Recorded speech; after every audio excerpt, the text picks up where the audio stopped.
Welcome to the PepGen conference call to discuss top-line results from lowest dose MAD cohort in the phase 2 Freedom 2 study demonstrating promising safety, splicing, and VHOT data. At this time, all participants are in a listen-only mode.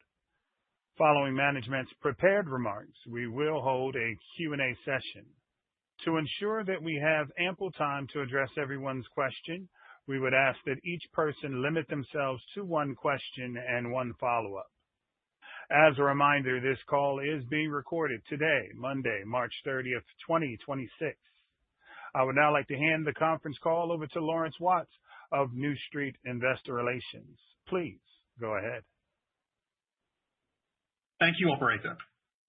Joining us on the call today from PepGen are President and Chief Executive Officer, James McArthur, Executive Vice President, Head of Research and Development, Paul Streck, and Chief Financial Officer, Noel Donnelly. During this call, management will make forward-looking statements, including statements related to its phase 2 trial of PGN-EDODM1, as well as the timing of additional or future data from the studies and the company's development plans. Our actual results and the timing of events could differ materially from those anticipated in such forward-looking statements as a result of risks and uncertainties. Factors that could cause these results to be different from these statements include factors the company describes in its securities filings, including its annual report on Form 10-K and our quarterly reports on Form 10-Q. PepGen undertakes no duty or obligation to update any forward-looking statements as a result of new information, future events, or changes in its expectations. With that, I will turn the call over to James McArthur, President and Chief Executive Officer of PepGen. James? Thank you, Lawrence. Good afternoon, everyone. I will initially provide a high-level summary of the results we will review today, as well as the mechanism of action of EDODM1. I'm pleased to report that at 5 mg/kg, the lowest dose of the Freedom 2 multiple ascending dose study, we've observed a promising emerging safety profile and are encouraged by the splicing and VHOT data generated. The data gives us confidence as we continue to dose the next cohort of 10 mg/kg of the Freedom 2 multiple ascending dose study. In terms of safety, at 5 mg/kg of PGN-EDODM1, all adverse events were mild or moderate with no serious adverse events, no treatment-related adverse events related to the kidney, and no cumulative dose toxicity through the 4 doses. The mean splicing correction observed in the active group was 7.3%, versus 6.8% in the placebo group. However, there was one individual splicing outlier that, when excluded from the group analysis, resulted in a mean splicing correction of 22.9% in the EDODM1 treatment group. We also observed promising trends in hand myotonia, as measured using the middle finger video hand opening time, or VHOT measurement, in the PGN-EDODM1 treatment group. I'm also pleased to report that recruitment for the 10 mg/kg cohort is proceeding well, and we expect to report clinical data from this next cohort in the second half of 2026. To remind everyone, in myotonic dystrophy type 1, 2 DMPK RNAs are produced.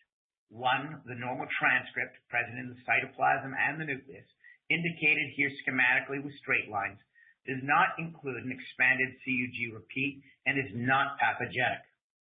A second pathogenic transcript present in the nucleus has an expanded CUG repeat that forms stem loop structures which trap MBNL1 protein, a critical protein required for the splicing of multiple transcripts. PGN-EDODM1 is designed to specifically bind to the pathogenic DMPK RNA with the expanded CUG repeat that drives the pathology of DM1. We have demonstrated in patient cells that EDODM1 can reduce toxic RNA foci, liberate MBNL1 protein, and improve RNA missplicing that is the hallmark of this disease.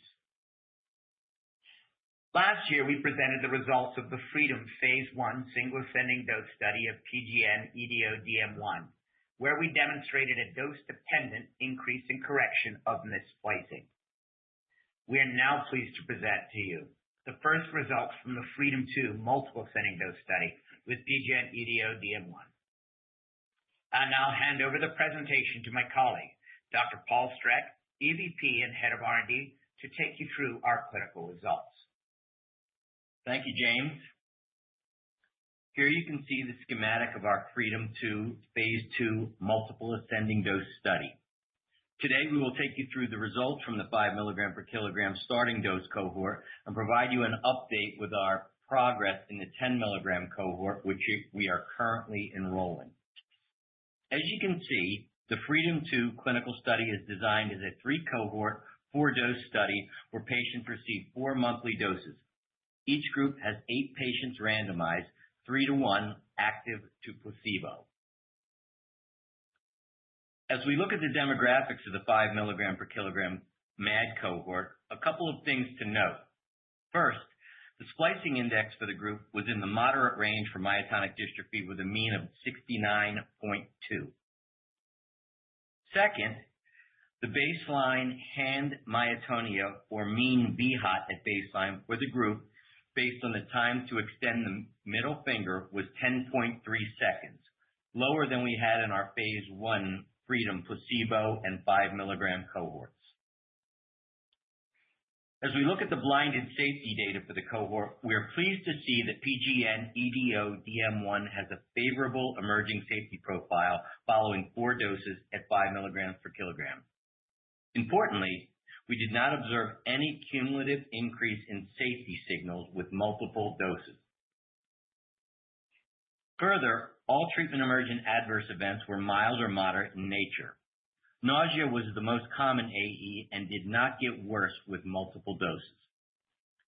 There were no serious adverse events or notable adverse events and no dose-limiting toxicities. In addition, there were no signs of hypersensitivity following drug administration, and importantly, there were no kidney-related treatment-emergent adverse events.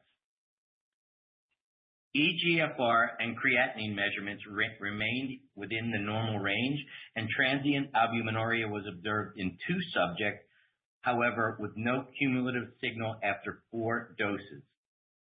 In summary, this safety profile supports our continued advancement of EDODM1 at 10 milligrams per kilogram. Turning to slide 13, to assess splicing correction, tibialis anterior muscle needle biopsy samples were taken approximately 7 days following the 4th dose. Splicing levels were compared in these samples to TA muscle biopsies that were taken prior to dosing. In the 5 milligram per kilogram cohort, mean splicing correction in the treatment group improved 7.3% compared to mean splicing correction of 6.8% in the placebo group. One of the treatment cohort patients was a notable outlier, demonstrating a 70.8% worsening of splicing. Note that this level of response was not observed in our 28-day phase 1 study and is a notable outlier based on conversations we have had with third-party experts. When this one splicing outlier is removed and we analyze the 5 remaining DM1 patient treatment samples, the mean splicing correction increased to 22.9% 7 days following last dose compared to mean splicing correction of 6.8% in the placebo group. Along with this, we observed high mean TA muscle concentrations of EDODM1 of 158 nanograms per gram in the day 7 biopsies from the treatment group. Now let me turn to functional outcome measures. Myotonia, measured by middle finger VHOT or video hand opening time, demonstrated improvements in the EDODM1 treatment group compared to a worsening in the placebo group. This occurred from week 4 through week 13. VHOT improved up to 4.1 seconds through week 13 in the analysis of the 6 EDODM1 treatment group patients before returning to baseline at week 16. Moreover, in the VHOT analysis, excluding the splicing outlier I highlighted earlier, VHOT improved up to 3 seconds at all time points through week 16. With that, let me hand the call back over to James. Thank you, Paul. In conclusion, we're very pleased by these results today. At our starting dose of 5 mg per kg, PGN-EDODM1 has demonstrated promising safety, splicing, and VHOT data, which gives us confidence for the ongoing FREEDOM-2 study in the 10 mg per kg cohort. Moreover, EDO-DM1 was well tolerated in the MAD study, with all adverse events being mild to moderate, with no serious adverse events and no evidence of cumulative toxicity. In addition, 12 patients have progressed into the open label extension at 5 mg/kg, including 5 patients from the FREEDOM2 multiple ascending dose study. From a target engagement standpoint, we observed promising splicing correction with EDO-DM1 at 5 mg/kg, our starting dose cohort, particularly when the splicing outlier is excluded. We also observed VHOT improvements in the treatment group, suggesting that higher dosing may drive even further improvements.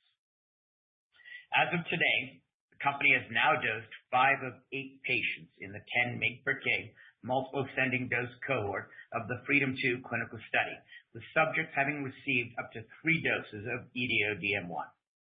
As such, we look forward to reporting the results from the 10 mg/kg cohort the second half of this year. Lastly, per our last guidance, our cash runway extends into the second half of 2027. In accordance with our current plans, we believe this is sufficient to see us through reporting the 10 mg/kg FREEDOM2 data later this year and results from the third cohort of 12.5 mg/kg in 2027. With that, we're happy to take questions. Operator? Thank you. Ladies and gentlemen, to ask a question, please press star 11 on your telephone. To remove yourself from the queue, you may press star 11 again. We ask that you please limit yourself to one question and one follow-up to allow everyone the opportunity to participate. Please stand by while we compile the Q&A roster.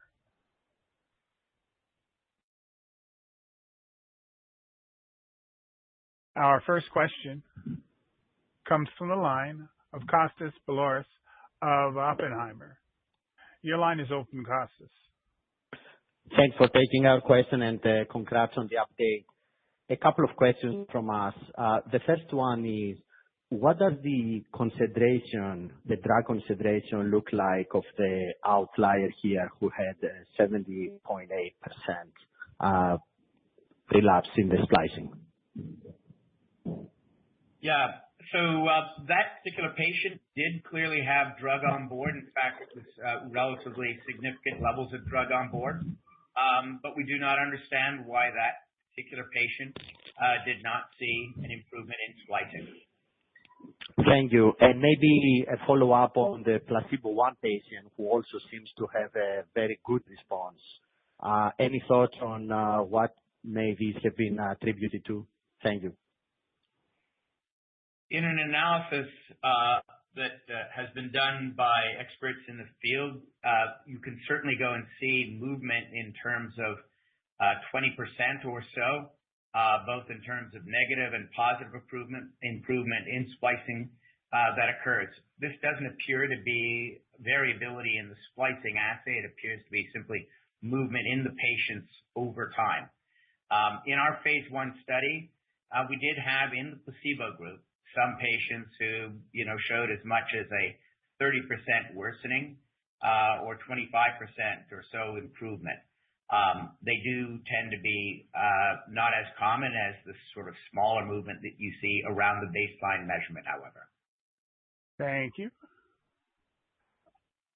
Our next question comes from the line of Joseph P. Schwartz of Leerink Partners. Your line is open, Joseph. Great. Thank you very much. I was wondering first, is there any mechanistic or clinical rationale for why the outlier patient in the drug arm behaved differently in terms of splicing? And was this biomarker change associated with any clinical changes? So unfortunately, at this point, we remain blinded to, for instance, some of the underlying baseline characteristics of this patient. We don't know, for instance, the size or the number of repeats the patient had, or if there were other characteristics that might distinguish them from other patients, and we won't become unblinded until the end of the study. In terms of why they didn't respond, as I'd mentioned earlier, we did note that they had reasonable levels of drug in the tissue sample that we took. but clearly we saw a significant worsening in the response in this one individual. Based on our prior experience in the phase 1 data over the course of 28 days, we did not see this kind of change in the placebo group. And in our conversations with experts in the field, they've noted that the likelihood of seeing this kind of change is very rare, low single-digit percentage in terms of the samples that they've looked at. So unfortunately, at this point in time, we cannot ascribe a particular reason for why the patient responded in this particular way. It'll be something we look at going forward. I will note that this is our starting dose, and we anticipate as we move forward that we'll be able to improve upon these splicing results in the 10 and 12.5 mg per kg cohorts. Okay, thank you. And then how should we view the post-hoc metric of average splicing index improvement of 23% in the drug arm, excluding the outlier patient, considering one of the placebo patients had their splicing index improved by 27%? Absolutely. So the placebo group has only 2 individuals in it right now. As we add additional placebo patients, we anticipate that the placebo group will move closer to baseline, as was the case in our phase 1 study. And then in terms of what we would expect going forward for the active group, we did note that 4 of the 6 individuals in the active group saw higher levels of splicing than what we observed in the phase 1 study at the 5 mg per kg dose level. So we expect to be able to build upon that as well. Okay, that makes sense. Thank you. Thank you. Our next question comes from the line of Paul Matteis of Stifel. Your question, please, Paul. Hey, thanks a lot for taking my question. I appreciate it. I was wondering if you can comment on what you're seeing as it relates to the safety profile of the 10 mg per kg dose on a blinded basis and your level of confidence that you can mitigate side effects there and have a wide enough TI. Thank you. My colleague Paul will take that one. Yeah, Paul, we feel quite good about what we saw in terms of movement. As I mentioned, we didn't have a significant amount of AEs, and we saw no evidence of any cumulative effect, i.e., any renal lab parameters getting increasingly worse with subsequent dosing. So, and we didn't really see any other movement outside of the albuminuria, which is quite sensitive for anything going on. I think most importantly is that what we saw is we take labs are drawn at baseline 24 hours post-dosing, then 7 days post-dose.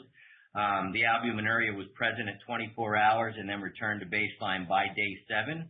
And like I say, each dose appears to behave as its own discrete event as opposed to something that's building upon previous events. And Paul, I was asking specifically about the 10 mg per kg dose coming up. Are you talking about 10 or are you speaking about 5? Speaking about 5 at this point, Paul, like I say, it'd be premature for me to comment on blinded data at 10.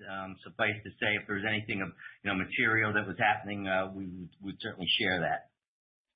And I think one of the sort of things to underline, Paul, is that as we expected, we have not seen cumulative toxicity with any of the signals in the 5 mg per kg, which is what we had seen in non-human primate preclinical toxicology studies as well. So as we project forward, we would anticipate seeing something similar.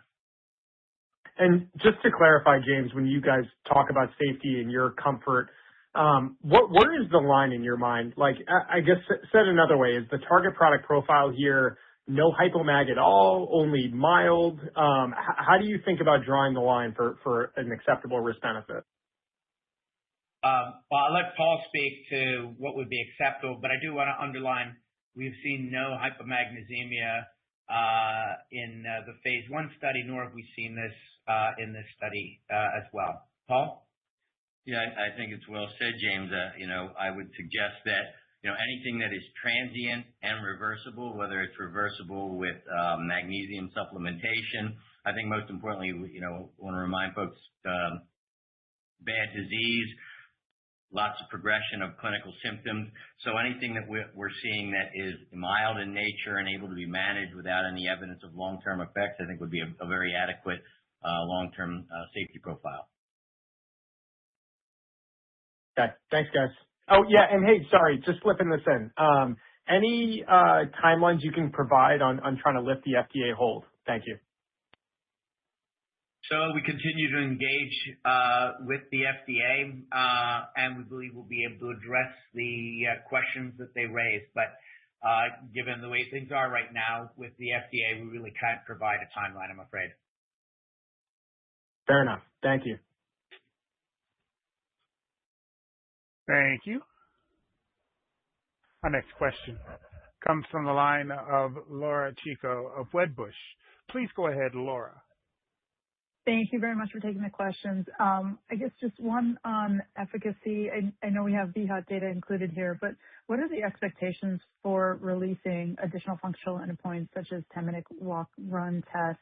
I know you mentioned, James, folks are entering the open label portion of the study now. And then just with respect to safety, I apologize. I just wanted to clarify again.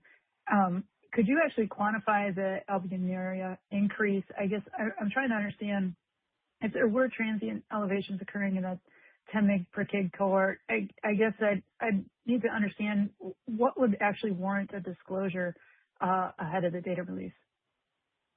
So in terms of a disclosure, if we had to materially change the study, stop dosing, we had a hold from a regulatory agency regarding the data, something along those lines would be something we would disclose. But as Paul highlighted, what we've seen so far has been very mild in nature, not requiring any intervention, has been transient, self-contained, not getting worse over the progression of the 4 doses.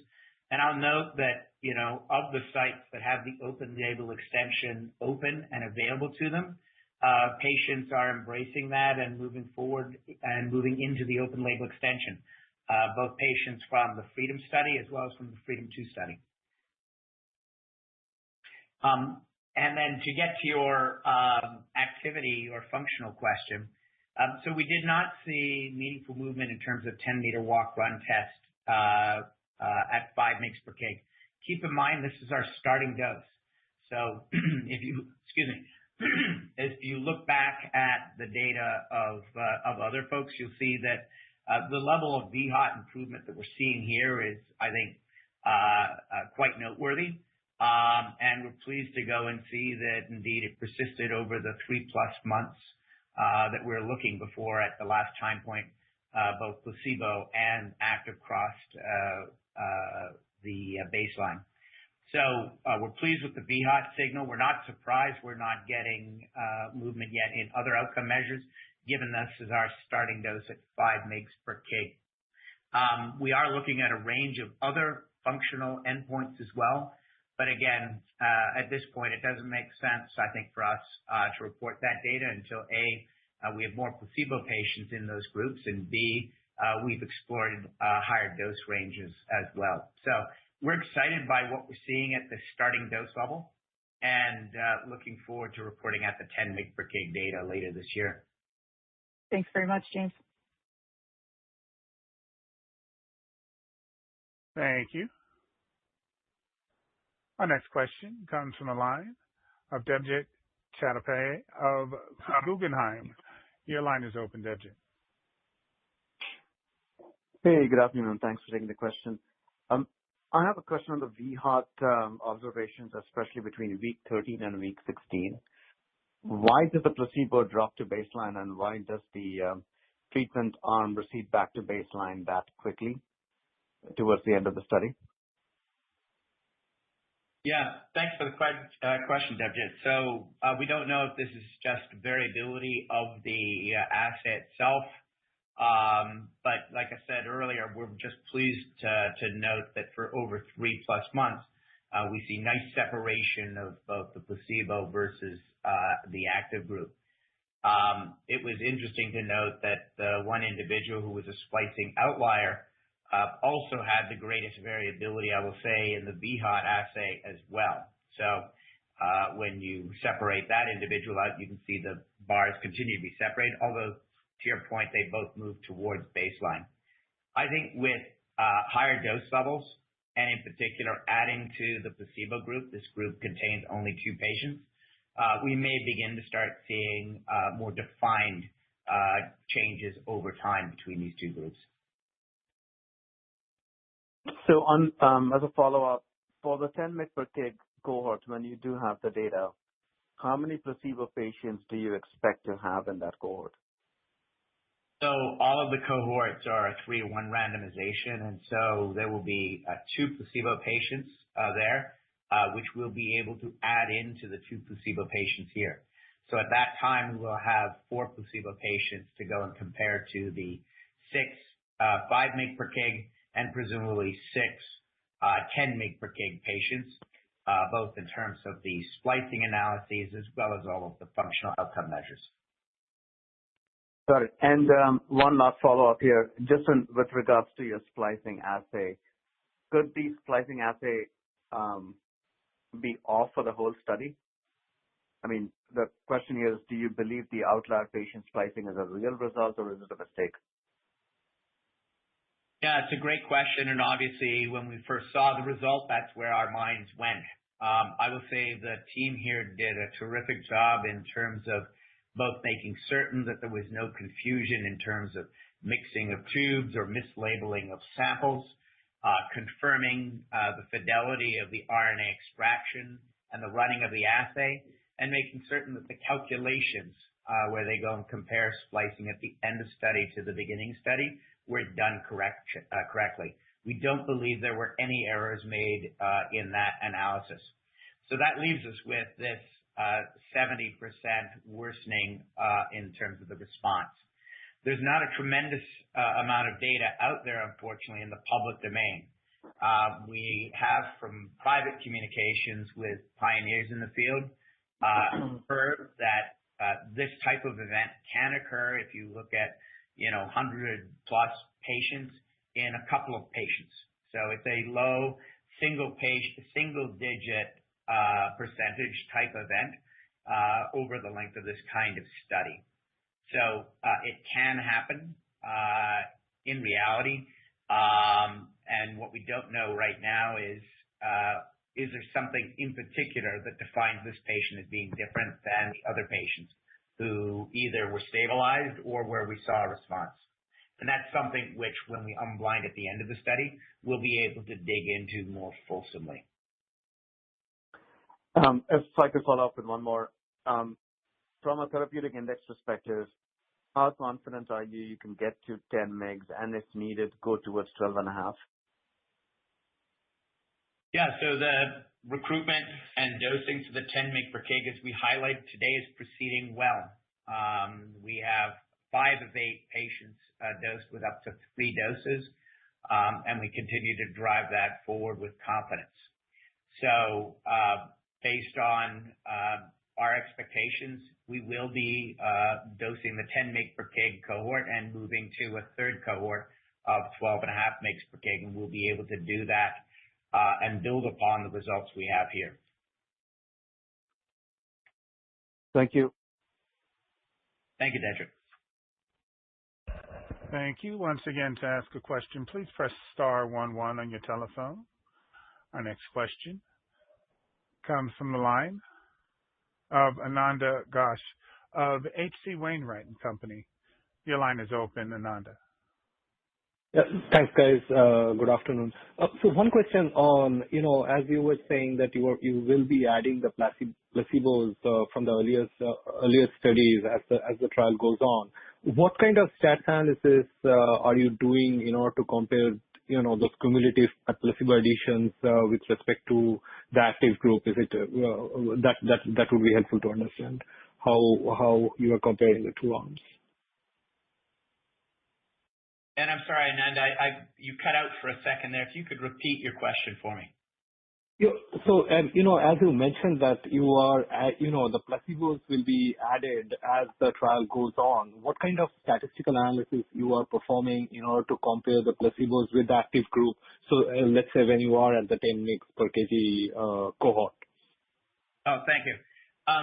This study is not powered to go and generate statistically significant data. It's really both a safety and dose-finding study as we go and explore doses up to 12.5 mg per kg. As we and others have done, we will go and take these patients and basically group them together in the placebo group as we move forward. We're doing our best to make certain that, number one, of course, they're randomized and that we have the same inclusion-exclusion criteria both across the placebos as well as across the actives as we move through cohort 1, 2, and 3. That's why we believe that we'll be able to pull these patients together as we did in our phase 1 clinical study, FREEDOM.